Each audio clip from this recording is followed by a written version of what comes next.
I think you're going to be on the shores of Antarctica. It's called probably. Yeah. Antarctica, go bird. It's a snowstorm. Antarctica. Ice scientists are penguins. Antarctica, they're opening the abyss. So a new discovery. Antarctica. Antarctica. Climate crisis. Penguins. Johnny, what shall we do?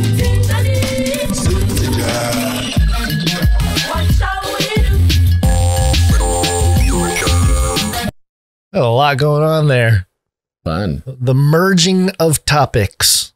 We have here yahoo.com mirroring Hype Beast. You know it's good. Hype Beast. Like everything, every topic we've focused on over the past 10 years, they all have started merging with one another. I know. Like not that we're not trying to merge these things. It's just history is moving in a way that the diverse sort of diaspora of topics we've focused on over the years tend to move together into like one grand theory. It's really weird. It's really weird for us. I just want everybody to know that is really weird for us to experience. Yeah, well, you know, the as you get closer to the center of the spiral, you know, everything just kind of collapses. Oh, so it makes sense. We go. Yeah. Okay. So the headline here is Marvel's new Black Panther: Wakanda Forever teaser features new clip that highlights Namor's threat. Namor. You know about Namor? Aren't you the expert?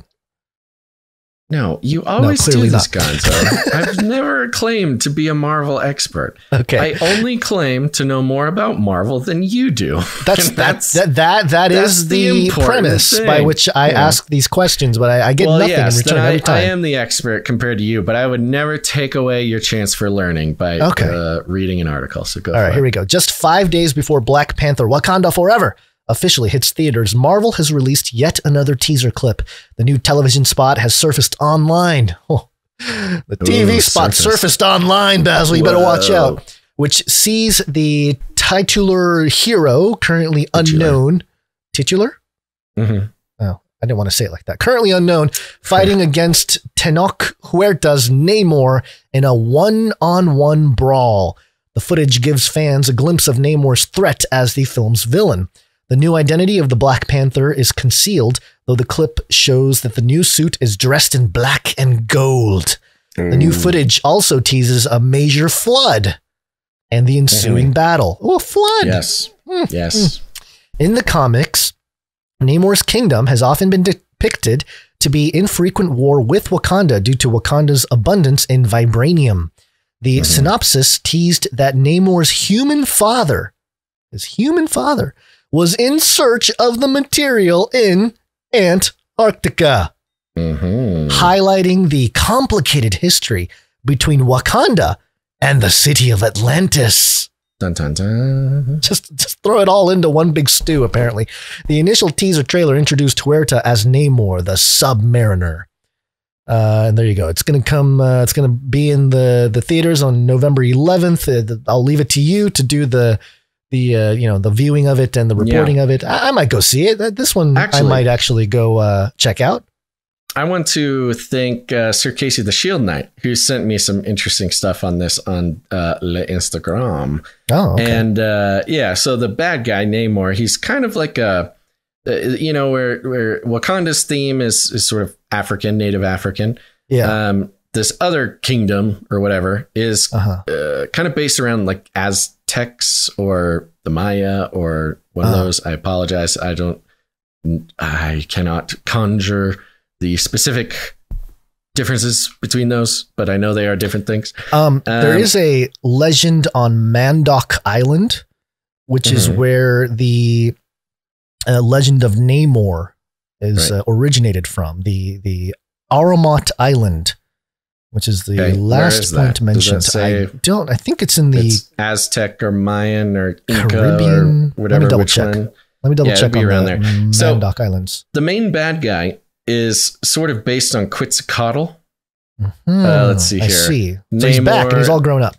They call him the god of the feathered serpent was a line in the teaser, which would be Quetzalcoatl, which is interesting because for us, we started the podcast in 2012. Yeah, we did. Quetzalcoatl was supposed to come back, the Aztec calendar. Well, it just took him a while. He just, they had to get him in the writer's room, and then they had to really just make sure. Oh, so Papua New Guinea. Papua New Guinea is the island, Mandoc Island. Yeah, so Central America. Yeah. Right? Something. I hope. I'm bad at geography. Anywho, where was I going? So it's supposed to be Quetzalcoatl. Yeah, he's supposed to be like Quetzalcoatl, like the god Quetzalcoatl. As Marvel has made a habit of doing, using the gods mythology. Of old as kind of a blueprint superheroes, to their mythology. Right? Yeah. Let's see here. He and his army come from the deep ocean, the bottomless pits, the abyss, to rule the surface. In the original poster here, they have Namor upside down. Oh, yes. So the poster of it, the original poster, has sort of a as above, so below type of vibe to it, like a reflection of Namor and all his bad guys and pyramids and stuff, kind of reflected Wakanda on the top side. And I think it's just very fascinating, very, very interesting connections to our work. Again, starting back in 2012, which is very Quetzalcoatl focused. And Papua New Guinea is north of Australia, so we were way out. I was going to say, I think it's actually South Asia is Papua New Guinea. So I don't know what you're looking at, but either way. What was the central? It doesn't matter. So yeah, the whole, just the weird conglomeration of our sort of separate things over the years. Marvel has done a wonderful job of kind of congealing them down into commercially successful Hollywood pictures.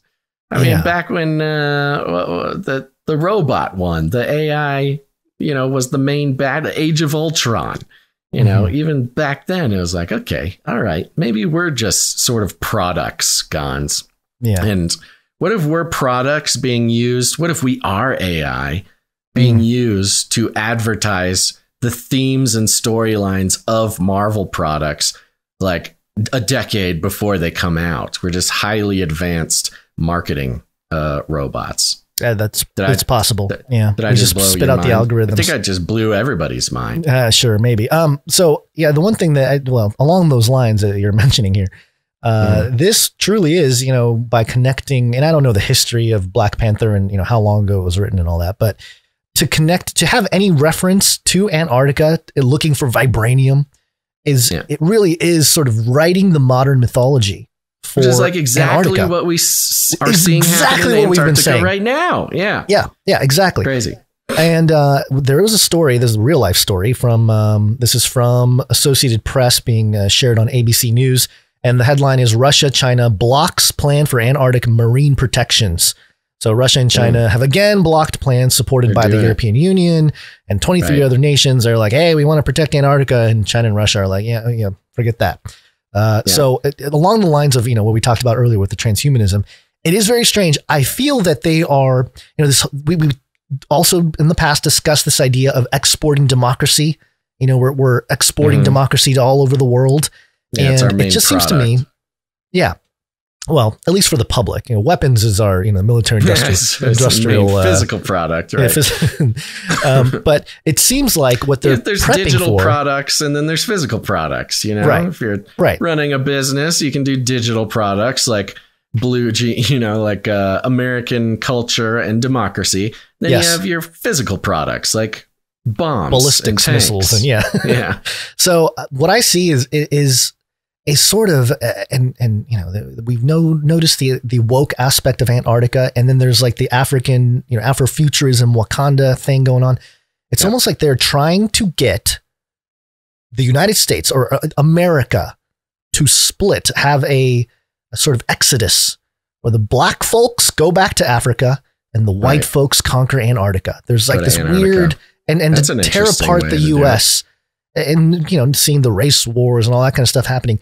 That's what it seems like they're trying to eventually go for. A way to destroy the country is to do this exodus type of thing.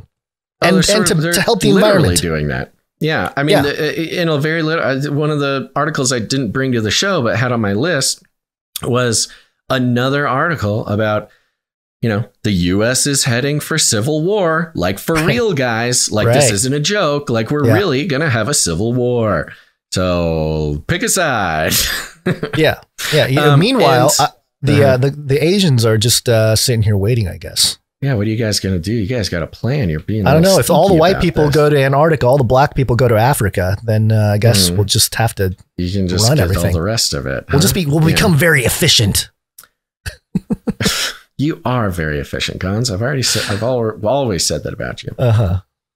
Yeah, weird conglomeration of a lot of separate things. All conglomerate. Again, just to be specific, in case somebody missed it, I mean, we are literally sending scientists in the name of climate change to go look for dark matter in Antarctica and like the strange resources and.